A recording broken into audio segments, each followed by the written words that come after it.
আজ আমরা সকালেই আমাদের কর্মক্ষেত্রে আমরা আলোচনা করছিলাম যে এই ঘটনা, তিলোত্তমার ঘটনা, দিকে দিকে যেভাবে ঝড় উঠেছে, যেভাবে প্রতিবাদের ঝড় উঠেছে, যেভাবে স্লোগানের ঝড় উঠেছে, আপনারা শুনলেন কিছুক্ষণ আগে। এ রাজ্যের এক কন্যা, তিনি বলছেন কন্যাশ্রী দিয়ে কি হবে, কন্যা যদি নাই রবে, সেই জায়গায় গিয়েছে প্রতিবাদ। কিন্তু প্রতিবাদের পাশাপাশি নেতাদের, যে রাজনৈতিক নেতাদের সোচ্চার হতে দেখা যাচ্ছে কটূক্তি দিয়ে। কিভাবে? এই তিলোত্তমা কাণ্ডের প্রতিবাদে রাস্তায় নামা মহিলাদের কটাক্ষ করছেন উদয়ন গুহ। আন্দোলন নামা মহিলাদের সাজ পোশাক নিয়ে তিনি মন্তব্য করছেন। তিলোত্তমার সুবিচারের দাবিকে মৃত মানুষের জন্য আন্দোলন, কোট আনকোট মৃত মানুষের জন্য আন্দোলন বলছেন উদয়ন গুহ। একবার তার মুখ থেকেই শুনুন কি বলছেন তিনি। মদের ঠেক ভাঙার জন্য, জুয়ার ঘাঁটি ভাঙবার জন্য আমি কোনোদিনও কোন জিন্স পরা মহিলাকে দেখিনি। আমি কোনোদিনও বয়কট চুল আনা কোন মহিলাকে দেখিনি। এগুলো গ্রামের গরিব মানুষের আন্দোলন, গ্রামের মা বোনদের আন্দোলন। আমরা শহরের মানুষ কেন ওইসব আন্দোলনের মধ্যে যাই?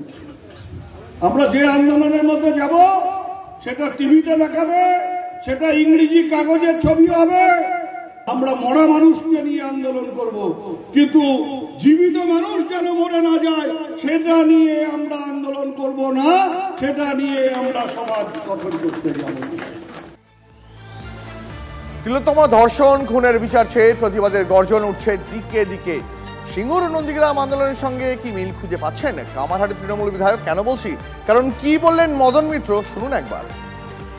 এর আগে দেখেছি যখন মমতা বন্দ্যোপাধ্যায় রাস্তায় নেমে সমস্ত নাগরিককে নিয়ে করেছিলেন, সেটাও আমরা দেখেছি। সেই সময় আজকে যারা মিছিলে রয়েছেন সেলিব্রিটিরা, মমতা ব্যানার্জির মিছিলও তারা ছিলেন যখন সিপিএমের বিরুদ্ধে তৃণমূলের শেষ পর্যায়ের আন্দোলন চলছিল, বিশেষ করে নন্দীগ্রাম সিঙ্গুরের পরে।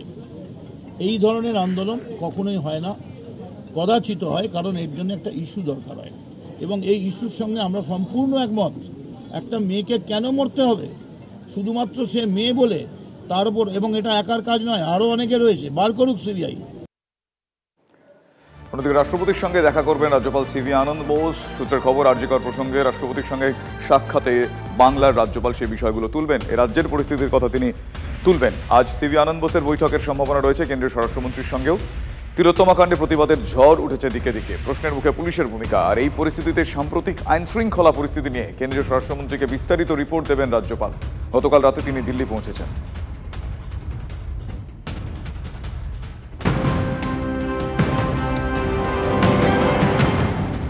আর এর পাশাপাশি আরেকটি খবরের নজর রাখতে হচ্ছে, জমি দুর্নীতি মামলায় হাইকোর্টে স্বস্তি পেলেন সিদ্দারামাইয়া। অন্তর্বর্তীকালীন রক্ষা কবচ পেলেন কর্ণাটকের মুখ্যমন্ত্রী। 29 আগস্ট পর্যন্ত সিদ্দারামাইয়ার বিরুদ্ধে আইনি ব্যবস্থা নয়।